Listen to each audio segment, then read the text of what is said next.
Хайырлы ирте, илнең төп телеканалында Татарстан яңалыклары, студияда Чулпан Әмири безнең бүгенге чыгарылышты. Мәктәптән тыш үй эше. Зәй районында мәктәп укучылары игелек эшләүнең үз җаен тапканнар.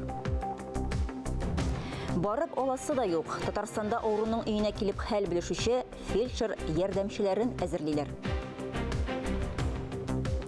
Боз астына китмим дисәң, Актаныш районында гадәттән тыш хәлләр бүлеге хезмәткәрләре район сулыкларына рейдка чыккан.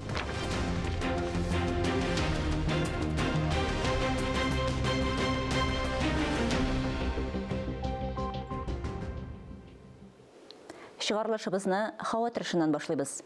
Ниһаять, салкыннар чигенеп, республикада җылы һава фронты урнашты.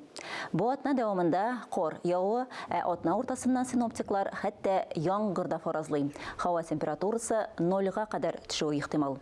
Бүген 19 декабрьдә урыны белән юш кор көтелә. Көндез һава температурасы 1 градус. Юлларда урыны белән бозлавык саклана. Узган ел көннәрендә Татарстанда 20 юл транспорт һәлакәте булды. 5 кешенең гомере өзелде, 24 кеше тән җәрәхәтләре алды. Еш кына юлларда кешеләрнең үлүенә сәбәпче булып, каршы як полосага чыгу тора. Билгеле, башка факторлар да бар. Тизлекне арттыру һәм исерек килеш рульга утыру. Быел тулаем алганда юл транспорт һәлакәтләре кимегән, әмма узган атна һәм ял көннәре вазгыятьнең теләсә кайсы вакытта үзгәрергә мөмкин булуын күрсәтте. Башка темаларга күчәбез. 17 декабрьдә Мәскәүдә Бердәм Россия сәяси партиясының 21-нче съезды Россия президенты Владимир Путинның 2024 елда узачак сайлауларда үз-үзен тәкъдим итүен бер тавыштан кабул итте. Биредә Татарстан делегациясе да катнашты, дәүләт башлыгы якын киләчәккә бурычлар куйды. Бердәм Россияның 21-нче съезды турында фикер алышу бара, Россияләрнең бердәм карары турында Татарстан парламентарийлары да үз тәэсирләре белән уртаклашты. Ну, этот съезд практически проложил нам, как говорится, дорожную карту предстоящего развития страны на ближайшие годы. Ну и поддержка кандидатуры Владимира Владимировича Путина как раз залог этих наших больших успехов в стране. Узып баручы елда республикада 11 яңа мәктәп төзелде, алар 10 меңнән артык укучыга исәпләнгән. Бу турыда педагог һәм остаз елына нәтиҗәләр ясау вакытында Татарстанның мәгариф һәм фән министры Илсур Хәдиуллин белдерде. Матбугат конференциясе башкалабызның яңа открытие дип исемләнгән гимназиясендә узды. Ул 1 сентябрьдә балаларны кабул итте. Мәктәпләрне, балалар бакчаларын, ашханәләрне һәм тулай торакларны ремонтлауга 4 миллиард сумнан артык акча бүленгән. Республика рәисе ярдәме белән бу программа киләсе елда да саклана. Сәгать ярым эчендә министр журналистларның төрле сорауларына җавап бирде. Аерым алганда 9 гыйнвардан башлап республикада яңа электрон белем системасын гамәлгә кертәләр. Күп кенә уку йортларында булачак физикларны, педагогларны яки аграрийларны мәктәп эскәмәсеннән укыта башлау өчен профильле сыйныфлар ачыла. Моннан тыш Илсур Хәдиуллин сыйныф эше дип исемләнгән журналистлар конкурсында җиңүчеләргә рәхмәт хатларын тапшырды. Алар арасында безнең Татарстан дәүләт телерадио компаниясе хезмәткәрләре дә бар. Директор урынбасары Диана Васылова, Татарстан радиосы шеф мөхәррирләре Рәзим Нуруллин һәм Йылдыз Крепостина, алып баручы һәм сәяси күзәтүче Дмитрий Второв. Безнең бүгенге көндә республикада 62,97%, 63%-ка якын демәк балалар татар телен һәм әдәбиятын укыйлар. Әгәр дә Казанны алсаң, ул 54%-тан артыграк. Безнең республикада бер генә үзенең туган телен өйрәнмәгән мәктәп юк. Федераль программаларга күчү ул безнең республикабызда алып барылган менә шушы мәгариф өлкәсендәге сәясәткә комачау итми, чөнки безнең үзебезнең дәреслекләребез бар. Татар теле һәм әдәбият дәреслеге. Менә 2022 ел федераль исемлеккә безнең 60 дәреслек кертелде. Бүген 19 декабрьдә инде берничә минуттан Татарстан Республикасы муниципаль берәмлекләре Советы Ассоциациясының 18-нче съезды башлана. Ул гадәттәгечә Татарстан Республикасы рәисе Рөстәм Миңнеханов катнашында уза. Республика муниципаль берәмлекләре Советының съезды ел саен чакырыла. Анда төрле дәрәҗәдәге актуаль мәсьәләләр тикшерелә.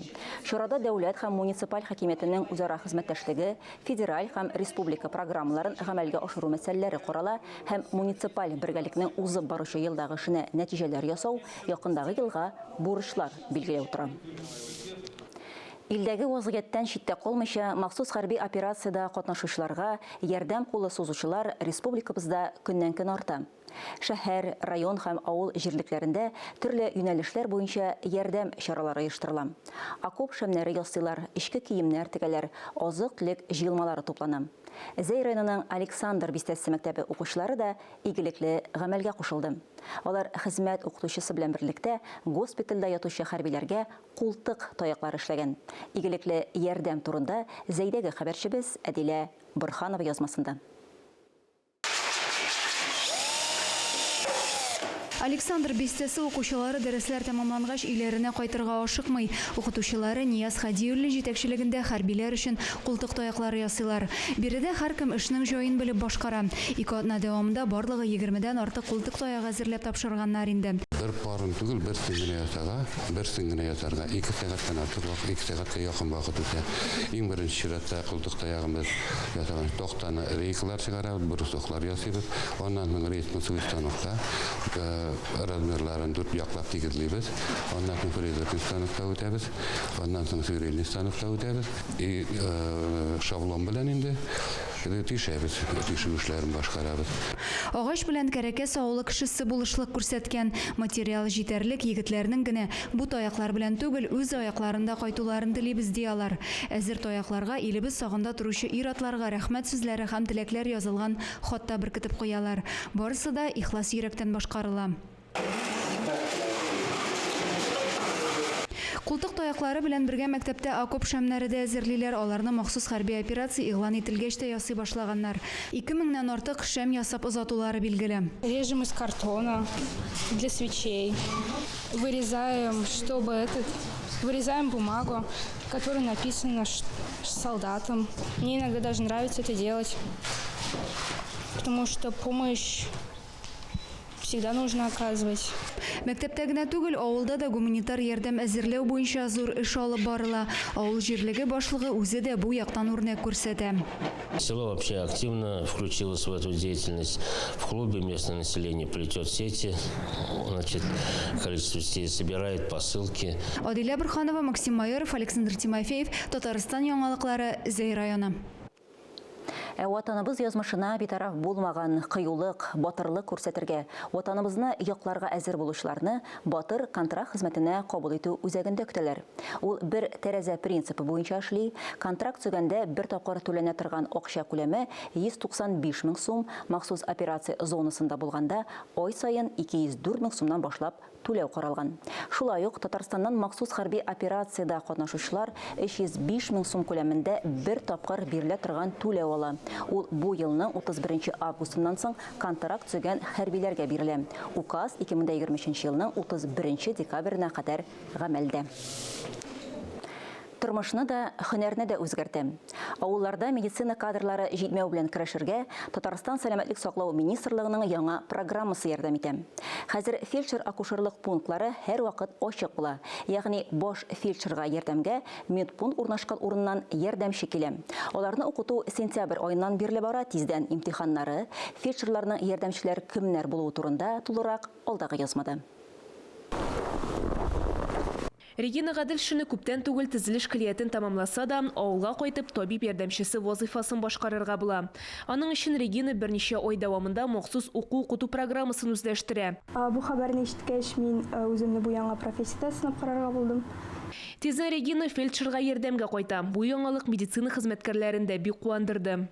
Бик шатландым, что нәрсә минем булышчысы була, ул мин бергәләшеп эшләргә бик куандым.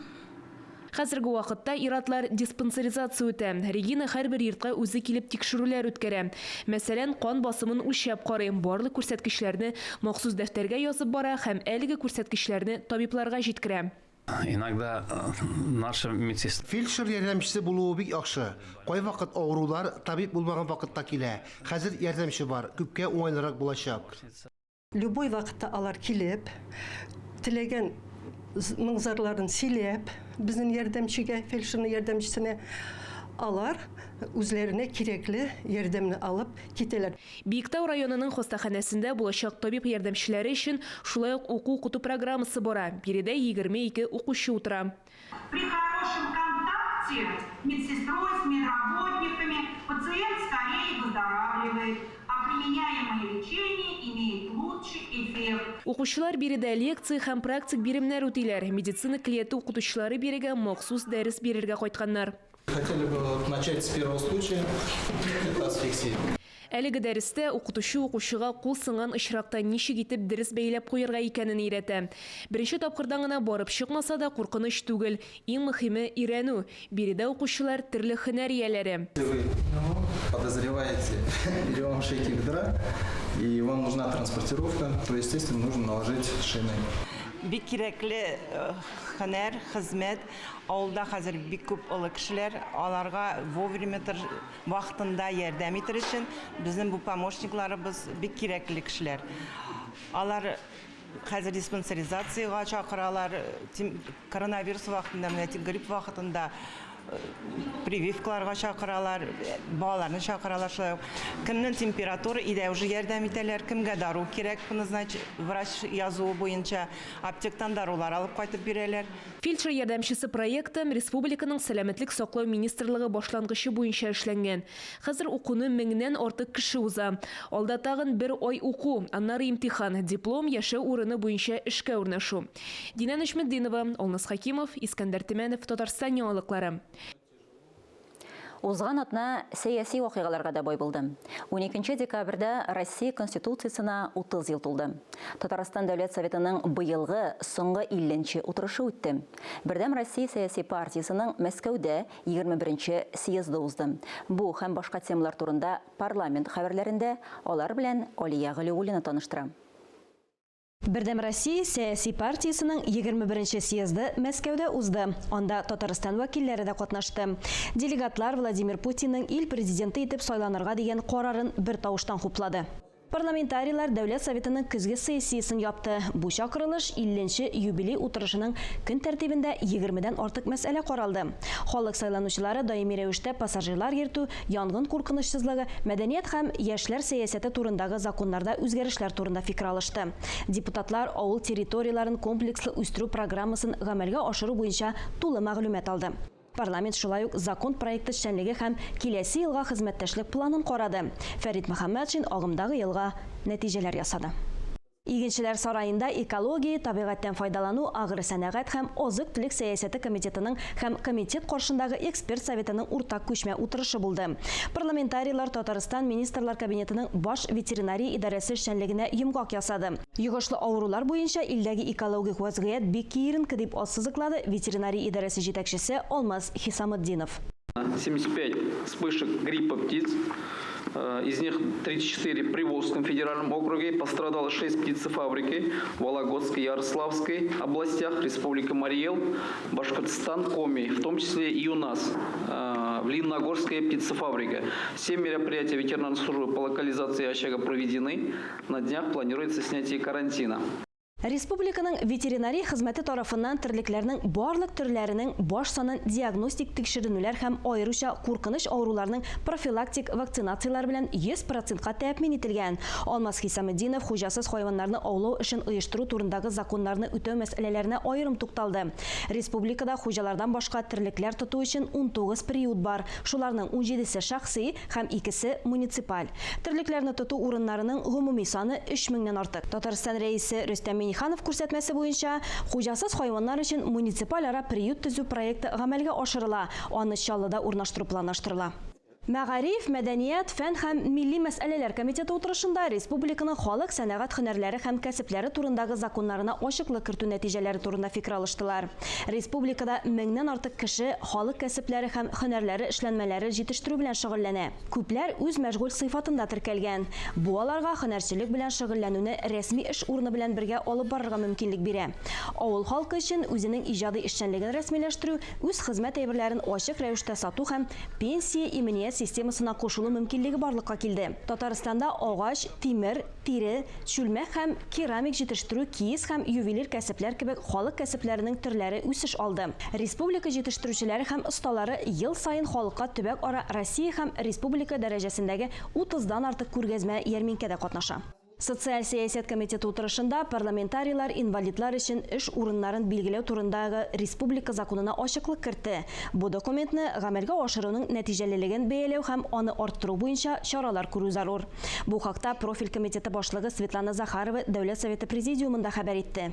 Торак сәясәте һәм инфраструктура үсеше һәм эксперт советы комитетының уртак утырышында депутатлар автомобиль транспортында һәм шәһәр җир-өсте электр транспортында даими рәвештә пассажирлар йөртүне һәм йөк ташуны оештыру турындагы республика законына үзгәрешләр кертте. Шулай ук парламентарийлар комитетының 2023 елда һәм тулайым алганда 6-нчы чакырылыш узган чорга йомгаклар ясады.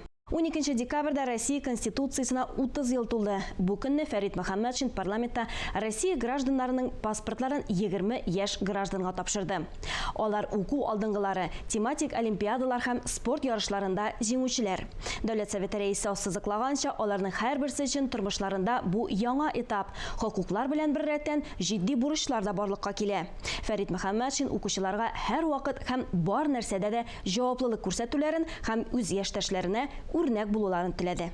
Такие воспитательные, что ли, формы вручения паспортов, но мне лично очень импонируют. Мы показали здание Госсовета. Они побывали в залах, где депутаты принимают законы. Я думаю, они надолго запомнят эту встречу, равно как и я со своей стороны запомню эту встречу, их глаза, их радостные лица. Люди вступают в большую жизнь. Татарстан Дәүләт Советы рәисе Фәрит Мөхәммәтшин Кыргызстан Республикасының Казандагы генераль консулы Эрик Бишембиев белән очрашты. Исегезгә төшерәбез, Кыргызстан дипломаты бу елның ноябрендә эшкә кереште. Ул Кыргызстанның Казандагы беренче генераль консулы. Генераль консуллыкны ачу турында карар агымдагы елның маенда кабул ителде. Фәрит Мөхәммәтшин Эрик Бишембиевны Дәүләт Советы депутатлары исеменнән сәламләде. Яңа вазифада уңышлар теләде. Төньяк башкала парламентарийлары Татарстанның икътисади һәм цифрлы мөмкинлекләре белән танышты. Алар Иннополиста булды. Татарстан парламентында коллегаларын Фәрит Мөхәммәтшин кабул итте. Очрашып, фикер алышканнан соң Татарстан Дәүләт Советы һәм Санкт-Петербургның закон чыгару җыены арасында хезмәттәшлек турында килешү имзаланды. Нам надо организовывать встречи и на Казанской, татарстанской земле, и в Санкт-Петербурге, и не только первых лиц, руководителей парламентов, но и комитетов, фракций, для того, чтобы посмотреть, значит, работу коллег. Везде где-то есть свое положительное, что можно перенять. Санкт-Петербург – это северная столица нашей страны, Казань – третья столица нашей страны, поэтому здесь у нас очень много вопросов, которые есть совместные, нам есть много чему поучиться у парламента Казани, ну, я думаю, что и нам есть чем поделиться, все-таки мы являемся родоначальниками, да, то есть у нас зародился парламентаризм в России в свое время. Парламент Санкт-Петербурга находится в здании, где проходил первый Госсовет. Узган атнаның парламент хәбәрләре турында кыскача шулар иде. Эфирда Татарстан яңалыклары, чираттагы хәбәрләргә күчәбез. Республикабызның һәрбер авыл җирлегендә диярлек киләсе елга гражданнарның үзара салым акчаларын җыю һәм куллану мәсьәләсе буенча халык җыеннары уздырылды. Әйтик, Опас районы Дәвиш авыл җирлегендә дә республика программалары ярдәмендә шулай ук үзара салым акчасына күп кенә эшләр башкарыла. Теманың дәвамы алдагы язмада. Жаннарын тигезләп, һич бераз тирәнәйтеп, мотор итеп ясап киттеләр. Дәвиш авыл җирлеге башлыгы Тахир Хөсәйнов тумышы белән Ширү авылыннан булган Кыттус Саттаров һәм Илфат Файзуллинның туган авыллары өчен изге эш башкаруы турында сөйли. Авыл уртасында булган күл чистартыла, янында үсүче агачлар киселә, тамырлары казып алына. Безгә шушы күлне болды, Аллаға шүкір. Біз өзіміз генә соңамлар акчасына гына булган дип зур эшне күтәрә алмаган булыр идек. Безнең үзебездән дә өлеш чыкты әзгенә. Шушы күл өчен основном Кыттусавы үзе күтәрде шушы чыгымнарны. Куланғы ауылында урнашкан яңа балалар мәйданчыгы. Аны шулай ук авылга киң күңелле якташлары бүләк итә. Кулангыдагы кое да 2023 елда авыл халкы иганәчләре ярдәме белән яңача төзекләндерелә. Бүген ул җирлеккә ям биреп, шифалы сулары белән сауыктыра. Бу су кергән шиндә бердән бер кыйысы иде. Су эчәргә шушыны алалар иде. 11 кайша төшерелде шунда. Изгиләр зираты территориясында күләмле эш башкарыла. Мәңгелек йорт тимер решеткәләр белән тотып алына. Таш билде дигән зират инде бу изгиләр зираты. Монда бүгенге секендә кешеләрне җирләмиләр. Әгәр дә белмәдә инде бу изгиләр зираты дип әйләндереп алган. Авыл халкы бик булышты. Акчаларда да җегетләр инде ясадылар. Бик бердәм авыл халкыбыз. Менә нәрсәдән чыгып әйтәм мин аны. Шушы зиратсын итеп Хайдар абый, санаторий директоры Хайдар абый шушы сеткаларны биргәчтен җегетләр мәйтәмәгә шуны митегәл дип, тотып алыгал дип иткәч барсы да бик ярдәм иттеләр. Авыл халкыннан акчалата ярдәмдә булды. Гөлнара Сыңгатуллина, Гадел Галиев, Ләлә Зайнуллина, Татарстан яңалыклары, Апас районы. Кышын боз өстендә балык тоту кеше гомере өчен куркыныч тудыра. Республика районнарында бозда фаҗигаләрне булдырмау максатыннан рейдлар уздырыла. Шуларның берсе Актаныш районында үтте. Аның нәтиҗәләре турында киләсе язмада. Боз структурасы общий түгел. Иске Иделдәге бозның калынлыгы кешене күтәрерлек дәрәҗәгә җиткән. Белгечләр аны 7 сантиметрдан да ким булмаска тиеш дип белдерә. Тик һава торышының кискен үзгәреп торуы, температураның әле уңай, әле тискәре күрсәткечләре боз өслегенә дә йогынты ясый. Мондый шартларда ул бер төрлегенә калынлыкта туңмаска мөмкин. Һәр вакытта беренче бозларда кашан балыкка чыгасыз, якын тормагыз, бер үзлән хотя бы 5-10 метр иттереп саклагыз. Айрат Гафуров кыю балыкчыларның берсе. Елгада беренче боз катламы барлыкка килү белән балыкка бару хыялы белән яна башлый. Тик гомер кадерлерәк ди ул. Шуңа күрә боз ныгытып туңгач кына су буена төшә. Тизрәк беренче бозга төшәргә ашыгабыз кайчагында. Вакыт булганда бозның калынлыгы 7 сантиметр булмаенча бозга керергә ашкынмыйбыз. Районның гадәттән тыш хәлләр хезмәткәрләре боз өстендә сак булырга чакыра. Алар тарафыннан мондый рейдлар, профилактик чаралар әле алга таба да үткәрелә. Гадәттән тыш хәлләр бүлегенең төп максаты аяныш хәлләргә юл куймау. Алия Галиуллина, Альбина Султанова, Марат Саррахов, Татарстан яңалыклары, Актаныш районы. Быел 160 меңгә якын Казан балалары яңа ел бүләге ала. Сүз балалар бакчаларында тәрбияләнүчеләр, башлангыч сыйныф укучылары һәм авыр тормыш хәлендә калган балалар турында.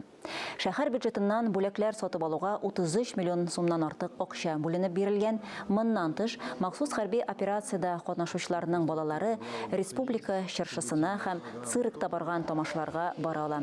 Бәйрәм открыткасын һәм махсус бүләкне Казан мэры Илсур Метшиннан якынча 5 мең бала алыр дип көтелә. Хөрмәтле телевизор караучылар, берничә минуттан соң эфирны Хәерле көн Татарстан тапшыруы дәвам итә. Хәерле көн, Эльза. Бүгенге программада ниләр була? Кунаклар килү көтеләме? Хәерле көн, Шулпан, исәнмесез? Нәселем каян килә? Ата-бабаларым кемнәр булган дигән сорауларны күздә тотып, тамырларын барлап, Диләрә Гафиятуллина туганнар проектын оештырып җибәрә. Аның әһәмияте, киләчәккә мирас калдыруның никадәр мөһим булуы турында без кунагыбыз белән студиядә сөйләшеп, әлеге сорауларга җавап эзләргә тырышырбыз. Инде берничә минуттан Хәерле көн Татарстан тапшыруын карарга онытмагыз. Хөрмәтле телевизор караучылар, бүгенге яңалыклар чыгарылышы тәмам. Мин Шулпан Амери сезгә хәерле имин көннәр теләп бүгенгә сау булашам. Игътибарыгыз өчен рәхмәт.